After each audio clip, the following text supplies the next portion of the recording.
Hi BookTube, and welcome to a new video. This will be a tag which I happen to be recording on a Tuesday. Whether it gets uploaded on a Tuesday for Tuesday tag, we will have to wait and see. And this is the story idea writing tag which I caught today on Britta Bowler's channel, and I shall link to that in the description box.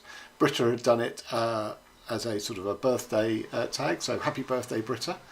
And now I did try and go to the tag originator video, but that doesn't seem to be available anymore, so I can't link to that. And this is a tag for booktubers who also write, of which I am one. So here we go. 1. Current story. What is the story you're currently working on? Well, there are two modes of work for a writer. One is writing the book, and the other is marketing it. And I have a new novel coming out next week, in fact. So I'm working on marketing for that, and I'll be publishing a video on BookTube just talking about that book. But if we're talking strictly about writing a story, which is implied by the tag, well, I've got a book that's pretty much complete, although as yet I haven't submitted it anywhere, called Stories We Tell Our Children. And it's 30 or 31 sort of quite short stories which are related by theme, and that theme is, if you think about the types of stories and fictions that we tell to our children, so it could be such thing like There's a Tooth Fairy, or Father Christmas, or fairy tales, or getting them to open their mouth to take food as here comes the train, or here comes the aeroplane, open wide, all that sort of stuff. Then I go on to more specific fictions, such as advertising or the boy band narrative, and all these sorts of things. And I just show how pernicious such stories are, and that maybe they're the wrong stories to equip the 21st century child with. That they actually do more damage than good. That's pretty much completed, and I'll be looking to do something with that when there's a break for the book that's coming out next week. Question 2. Spark of inspiration. Does your idea begin with characters, plot, world building, or something else? Well, it's quite hard for me to say. My early books all began the same way, which once I had the voice of the narrator and a central image, visual image or metaphor, that was the book.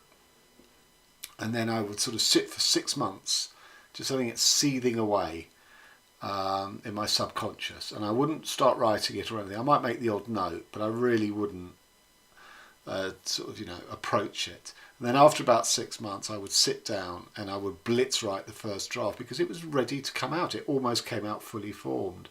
But I've moved away from that because I have got much more sort of episodic bite-sized chunks that form my narrative now, and I can write them very quickly and I can respond very quickly. So if I get the idea for a scene or an event, I can execute it quite quickly. Even though I have a job, I can find the time to do it.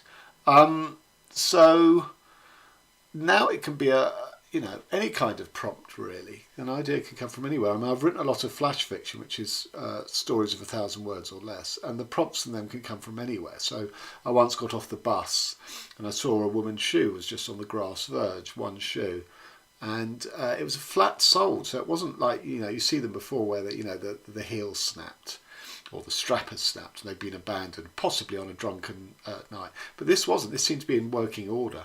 And that sparked a story in the time it took me to walk the 5 minutes from the bus stop to my home.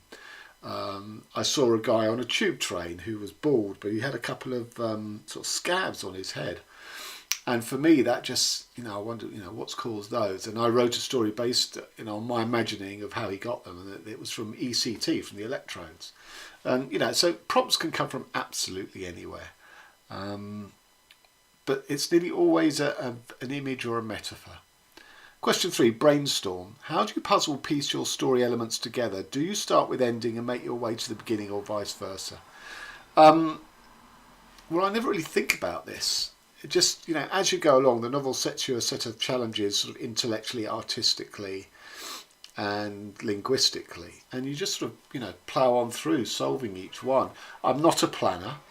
I don't have sort of graphs of character development and post-it notes and a whole sort of flow charts of plots. I don't do that at all. I just as I say, normally I've been sitting on it for 6 months and it just comes out. And you know, in terms of sort of piecing together or making the joins, yes, sometimes there are in certain places, but I don't see them as particularly overly significant. I just bash on it. You know, it's part of the craft of writing, is to solve the problems that your own book throws up.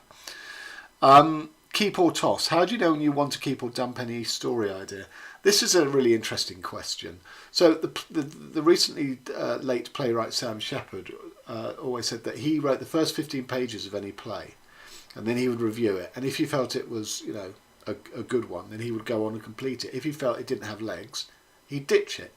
And I really admire that sort of discipline, to be able to sort of just say, no, this isn't going to work. And I'm not really like that. I never throw anything away. So, for example, I have a work in progress that sort of ran out of gas at 40,000 words. And I put it aside, and the next day I started something new. But I will go back one day to that 40,000 word thing. So, in answer to sort of dump a story idea, again, you know, the material leads you. So that, you know, I may have an idea for a story that I know hasn't got the legs for a full-length novel, but might have a good short story in it, or it might even only be a flash fiction of 1,000 words. So because I had that range of frameworks for my fiction, it's very rare that I really throw something away. 5, original idea. How much of your original idea actually ends up being used? Well, going back to my method where I've sat with something for 6 months in my sort of subconscious, and then I blitz it, write it out. Most of it, because as I say, for me it comes out almost fully formed. I'm not particularly plot driven. Character, I tend to think in terms of voice, and as I say, voice is the start of any novel. So a lot of those elements are in place. So what changes between the first and subsequent drafts are sort of fine tuning, really, and often word choice, sentence structure, rather than great, you know, plot or structural or whatever. It's pretty much all there in the first draft. 6, hide or share. Do you share your book ideas with friends or keep them secret? Well, it's not by choice, but I very rarely share them. I mean, I've never had a beta reader. Most of my friends in my social circle are not great readers, and if they are, they're not really reading the type of stuff I write. So it's just sort of worked out that way, that I don't share. It's not a sort of a superstition or an ideological thing. It's just how it's worked out. 7, dream. How many of your book ideas originate in dreams? Well, none. But having said that, I write I write a lot, be it parts of a novel or individual short stories and flash fiction, lying in bed trying to get to sleep. When, as I've explained this mechanism before, you know, because I'm not a professional writer in terms of I have to work for a living, I have enough material to be writing every day if I was in that position, so that, you know, I work, then I come home and I, you know, do the sort of chorey things like feed myself. I've had kids, you know, that I'm the main child rearer of, so up till recently I've been sort of involved with them. So when I go to bed, I probably haven't had a chance to do any writing. So I've gone to bed anticipating sleep, but being an insomniac, that very rarely happens. And what happens is, as the sort of affairs of the day fall away, as I'm lying there, the writing side, the creative side of my brain goes, okay, we now have an audience with you that, you know, you're now going to listen to us, you're going to listen to these ideas, and, you know, we're working now, even though I'm flat on my back. And I've adapted this mechanism whereby I sort of, you know, I don't get up and write it down at, you know, 2 o'clock in the morning, because that would be lethal. But I've taught myself to remember keywords so that when I get up in the morning, that's when I write it. I remember the keyword, and then I remember what it sparks, which can be chunks of dialogue. You know, I've written chunks of dialogue. So it's not a dream in the sense of that sort of level of consciousness where you are switched off and all these sort of fairly surreal elements are. But it is a pre-dream state of trying to get to sleep. So it's, you know, I can't give a scientific answer to that, but there seem to be levels of sleep, and I'm at the sort of superficial level, and I do create and I do write, and it's stuff that's welling up from the subconscious that hasn't had the oxygen during the day. 8, doppelganger. Have you ever had an idea for a story and then saw it in a movie? Well, not that way round, no. Although, no, there was one, which I now can't remember. But I have taken images from books and stuff and films and use them in stories of my own, not novels, I hasten to say. You know, flash fiction, because you've only got 1,000 words to play with, your palette is quite limited. So, for example, I remember in X-Men, one of the X-Men movies, there was a brilliant shot of one of the X-women who had sort of this sort of flame red hair, and she sort of cast and created fire everywhere. And there was a brilliant shot of the contrast of her flame red hair with the fire behind her. And I thought it was a stunning image. And I wrote a 1,000-word flash fiction story about a witch burning that goes badly wrong, based on that image. So, you know, I do take limited bits from other sources. 9. Big screen adaptation. Have any of your favourite movies or TV shows sparked ideas or scenes in your book? Well, apart from, as I say, in small bits in flash fiction, no, because movies are movies and TV shows are TV shows, and I don't see them as literary. I see them as filmic or televisual, and I don't think it's a very fertile cross-pollination to go from one to the other, especially with novels, because they're interior. You know, they're only visualised inside the mind of the reader and the author, whereas a film is actually there in front of the audience, has been visualised. So I don't really like doing it. I will take little things from films and just write a very short story, almost a sketch, around it. But I won't do that for a full novel. And finally, 10, nostalgia. What is the oldest story you remember coming up with? Well, it wasn't a story. I mean, I used to write song lyrics, and that sort of branched into really bad teenage poetry. And I was very involved with the campaign for nuclear disarmament in the 80s. And I wrote a poem that was about nuclear destruction. And sort of the first stanza had 10 lines and the second had 9. So the poem was counting down to, you know, 0, you know, year 0, ground 0, mutually assured destruction.